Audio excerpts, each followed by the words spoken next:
My name is Jordana Korsen, and I am mostly a teacher.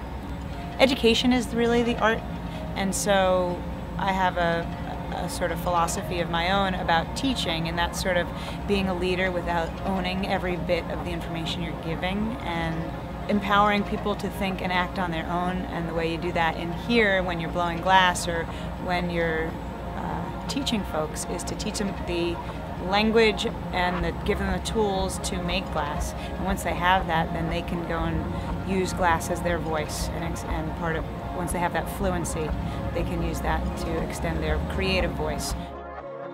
Most mediums you work alone. With this medium, if you're working with someone and you just care about what they're doing as much as you'd care as if it was your own, then the work always comes out better. And the people I choose to work with are really giving, kind, awesome people, and that's why I've built my community around them. Or maybe they've built it around me, I don't know yet. Okay, this is so big. That's good. That's good. This is heavy. The sculptural work that I've made so far has been things that I've been inspired to do based on my own experiences, whether they're personally to me or people I know. I'm a parent, so I think about food, I think about food choices, and then the idea of fuel and the food. It's life inspires me to make the work, and so it's really the everyday stuff leads me to make work about sort of social commentary work, because that's what we're surrounded by, is what we eat, what we drink, what pills are we taking, what drink, like how are we living our life and what's making it go that way, and is that good? I just want to question things.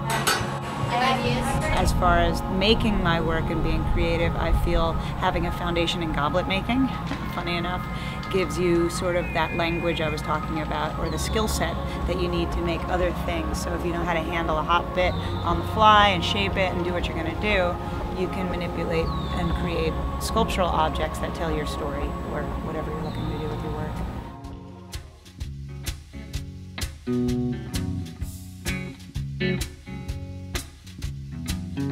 I wrote a short lecture called Chasing the Dragon Stem. It's like and the idea is that you can never make enough goblets, and you'll never be so good at making them that you're tired of it. And that's why it's such an awesome, humbling technique or object to make, because there's so many variations of what you can do. And the way people in general traditionally make goblets, the kind I like to look at, are the 16th and 17th century Venetian style goblets. Those are made with teams of people, and the way the team works is someone might be making the stem, someone might be assembling the foot, and you have people bringing parts, as you saw Lauren and I doing, and each component gives you the opportunity to make it more decorative or to throw it off. I mean, there's an opportunity to screw it up every turn, or an opportunity to get something awesome if you're lucky. Goblet making is the jam. It's the best. I often say, I actually just said this the other day, if I was on an island and I could only make one more shape ever in my life, I had a furnace and I could only make one thing, I'd make goblets.